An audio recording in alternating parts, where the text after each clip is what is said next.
Olá, seja muito bem-vindo ao Nada Trivial.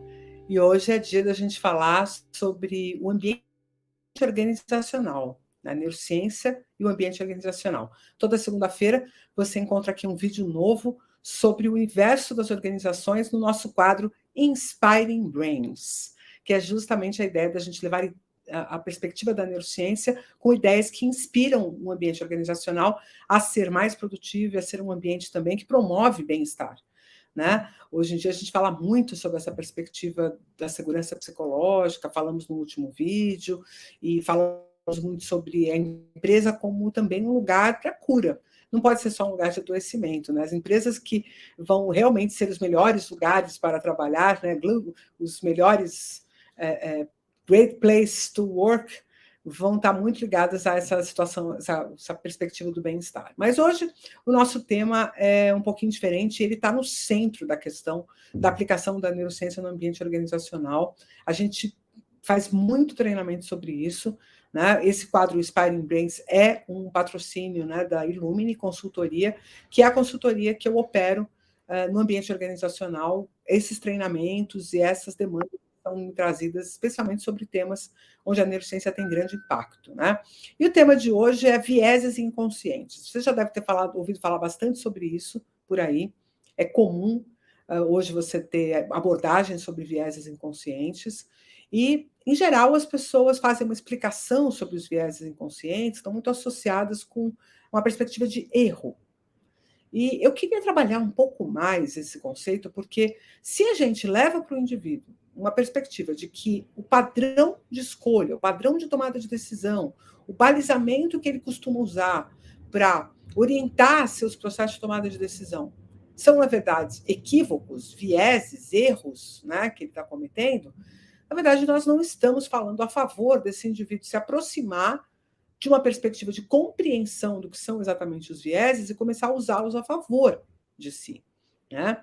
Então, obviamente, a palavra viés implica em desvio, implica em alteração, implica em mudança do correto para o incorreto. Né? Um viés tem essa perspectiva por trás. E a gente sempre tem que se perguntar quem é que está validando o que é certo, o que é errado dentro de uma perspectiva. Porque, vamos pensar, no passado, você dizer que existia preconceito contra pessoas que tinham orientações sexuais diversas, né? Então, um indivíduo se declara homossexual, bissexual, ou um indivíduo que tem uma expressão de gênero diferente, um transexual, ou uma pessoa que tem, né? Bom, vamos ter que falar todas as letrinhas aqui, né? LGBTQIA+, todos eles estão incluídos aqui nessa minha fala, né? O que no passado se entendia? Se entendia, ponto, tá errado, acabou, e não vamos discutir isso. E aí, naquele tempo, este pensamento não era um viés. E é por isso que ele se estrutura e ele se configura. Quer dizer, a coisa mais importante da gente entender sobre o viés é que houve um dia em que ele foi validado. Houve um dia em que aquele modelo era o modelo correto, certo? Para a cultura, para a forma como as pessoas viam o mundo. E isso é o grande problema. Porque isso vai impactar também, por exemplo, na questão racial, isso vai impactar na questão de gênero, né? O que mulheres são capazes de fazer, o que homens são capazes de fazer, se existe diferença, por exemplo, entre diferentes etnias. Né? Então, é fato que os orientais são mais inteligentes, ou tem a ver com a cultura, ou tem a ver com a genética, é fato que as pessoas que são de uma certa religião estão erradas e as outras estão certas, né? Houve um tempo em que isso era dessa forma, e para o grupo, para aquele indivíduo, a forma como ele foi orientado, isso foi apresentado como uma coisa correta. E é por isso que o viés inconsciente é uma coisa tão difícil da gente lidar, porque ele não foi sempre equivocado.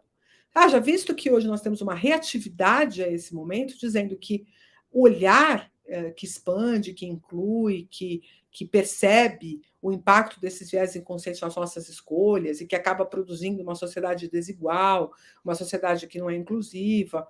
Esse olhar já é compreendido por algumas pessoas como mimimi, como exagero, como alguma coisa que não precisaria, porque a gente não dizer que o Brasil é um país racista, nossa, imagina, de jeito nenhum e tal.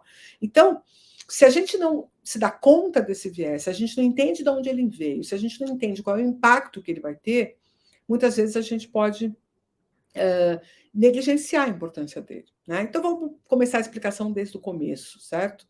Como é que se forma um viés inconsciente, né? O que é essa tomada de decisão enviesada que vai fazer com que determinadas circunstâncias sejam favorecidas e outras prejudicadas, né? Então, primeira coisa isso depende e está diretamente relacionado aos nossos sistemas de tomada de decisão. Nós temos sistemas de tomada de decisão que é um sistema automático. Mas não é porque ele é automático que ele é tosco, ou que ele é aculturado, ou que ele tem pouca profundidade. Não é isso. Ele é automático porque ele, ao longo da nossa vida, tornou-se predominante por ser aquele que nós conseguimos modelar na sociedade, quer dizer, outras pessoas que nós tínhamos confiança ou acreditávamos na qualidade delas, praticavam aquela tomada de decisão operando naquele viés. Então, meu pai, minha mãe, minha família, meu líder, o meu colega de escola, que era o dominante ali, o jeito que ele falava, o jeito que ele agia.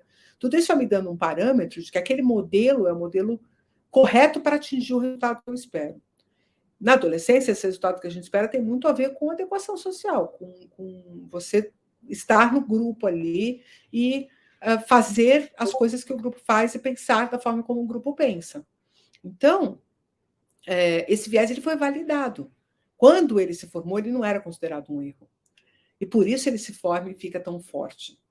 Ele foi validado emocionalmente, ele foi validado pelo modelo de sociedade que aquela pessoa estava inserida. E no momento em que ela questiona isso, ela está questionando, na verdade, sua base estrutural. Então, diferentes graus, né, inclusive, de intensidade dessa base cultural estão associados a esses vieses. Alguns são intrínsecos, né? Alguns são profundos. Veja, a gente está em pleno carnaval. Qual que é o teu viés inconsciente de uma pessoa que passa a noite na rua sambando? Né? Como é que você interpreta isso? Tem um monte de emoção, tem um monte de experiência, tem um monte de vivência, tem um monte de coisas que te falaram sobre isso. Isso acaba gestando, né, e mantendo uma circuitaria neuronal que se torna preferencial frente a uma demanda. E aí existe um movimento no cérebro que muita gente diz que é para economizar energia e tal. E se você acompanha o Nada Trivial, você sabe que isso não faz sentido nenhum, porque a gente já falou sobre isso, né? Num dos quadros, num dos vídeos do quadro Aprendendo Neurociência, nós falamos sobre a perspectiva do uso de energia do cérebro, né? Então, a gente não usa sistema automático para economizar energia, nem porque o nosso cérebro é preguiçoso, não é isso. A gente usa sistema automático porque ele é mais eficiente, ele é mais rápido, ele entrega rapidamente uma resposta a uma demanda. E, na maior parte das vezes, a gente tem demandas urgentes para atender.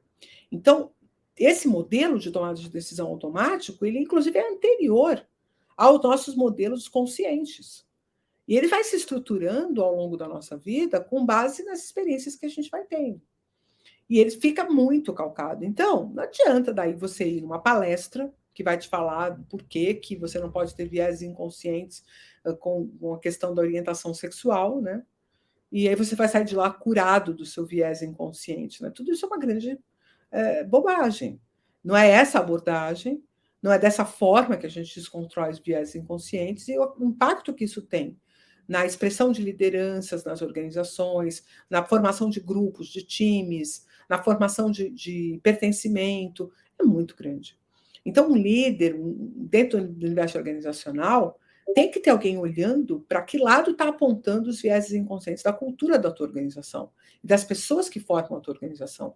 E se não é bom momento para você, ao questionar isso, se perguntar como é que você leva esses vieses para um outro lugar, né? Como é que você cura, quem sabe, o indivíduo desses vieses que tem prejudicado a própria performance dele junto ao time, junto à empresa e a performance da empresa como um todo.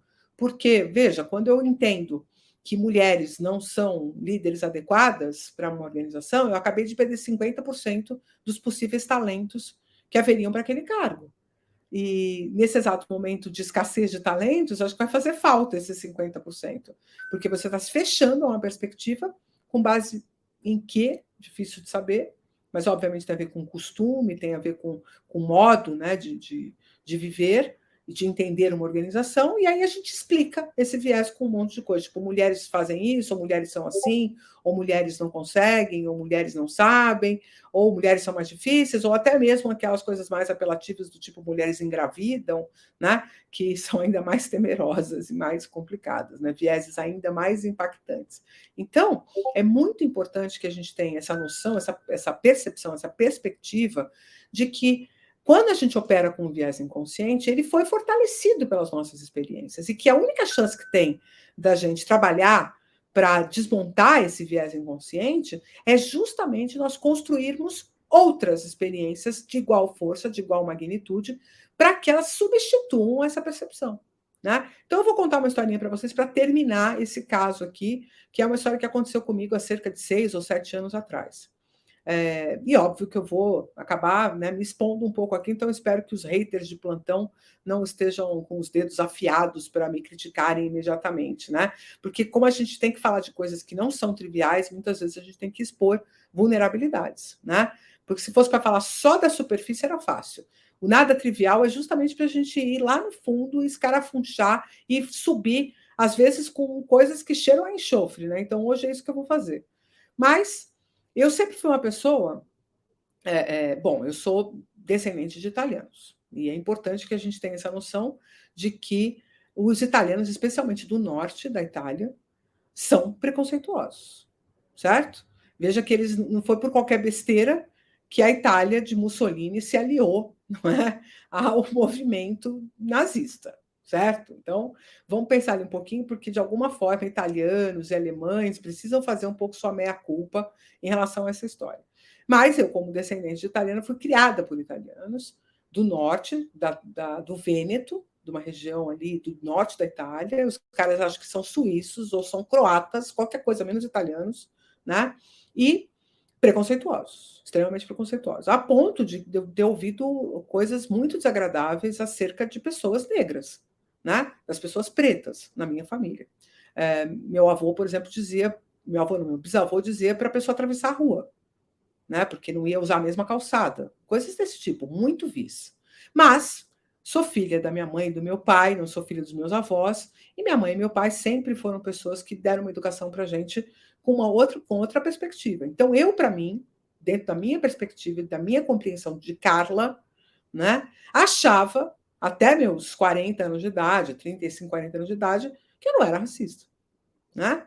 Porque eu, obviamente, me relacionava tranquilamente com pessoas de toda a origem étnica, mas esse ranço da minha criação de lá de criança não me era claro, não aparecia nos meus comportamentos, para mim. Até que eu conheci a Alexandra Lohá, que é uma ativista, né, do movimento negro. Ela foi ex-cônsulesa da França aqui no Brasil, o marido acabou deixando a vida diplomática para eles ficarem no Brasil, eles ficaram aqui no Brasil, e ela é uma pessoa muito querida, muito próxima. E eu estava assistindo uma palestra dela e me dei conta, durante a palestra dela, de que eu, uma pessoa que dizia que brincava muito com as crianças, eu gosto muito de criança, brinco muito com as crianças, me relaciono muito com criança, converso com criança, meu universo tem muito essa cara, mas eu não conseguia me recordar de uma criança preta que eu tivesse tido intimidade e tivesse me aproximado. Um absurdo, mas não era. É assim, porque eu sou uma pessoa que eu entro no ônibus, eu mexo com a criança que está no colo da mãe, do pai. E eu não me tinha uma recordação de ter feito isso no passado com crianças pretas. Isso, na hora que eu me dei conta disso, foi um choque para mim. Porque se tinha uma coisa que eu não imaginava em mim, era que tivesse algum traço desse racismo. Mas está aí, ele veio, eclodiu numa percepção de um comportamento meu. E aí o que você faz nesse momento? Você se aproxima. Você definitivamente fica próximo, vive, convive, até que a sua emocionalidade construa um novo significado para isso.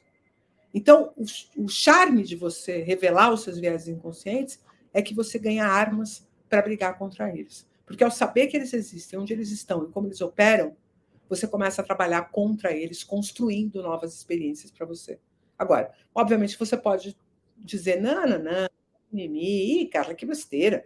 Se você tem comportamentos que são inclusivos, que problema tem se você não brinca com as crianças? Tem um problema, porque isso revela que lá no âmago, que lá no íntimo, né, que aonde as coisas realmente fritam dentro da gente, ainda tem alguma rebarba a ser construída, a ser arrumada. Então, faz parte das suas experiências como pessoa e construindo um universo emocional em que essas coisas aconteçam. O que isso tem a ver com a organização? A organização pode ser o lugar aonde essas experiências acontecem. Então, uma empresa inclusiva é aquela que permite aos seus funcionários viverem experiências e viverem com pessoas, circunstâncias e situações que os tornam mais inclusivos e mais próximos de uma adesão mais universal, independentemente de quem é a pessoa com quem ela vai trabalhar. Isso favorece times, favorece performance e favorece as entregas. Então, se você ainda não começou a fazer um trabalho de identificação e correção do rumo dos viéses inconscientes que governam a cultura da sua empresa, é hora de você começar a pensar nisso, tá bom? É sobre isso que eu queria falar. Você está no Inspiring Brains, ideias que inspiram o ambiente organizacional, e esse quadro do Nada Trivial é um oferecimento da Illumine, a nossa consultoria que entrega neurociência para o ambiente organizacional. Quer saber mais sobre a gente? Acesse o site www.illumine.com.br ou entre em contato conosco por esse WhatsApp que aparece aí na sua tela. Um abraço e até o próximo.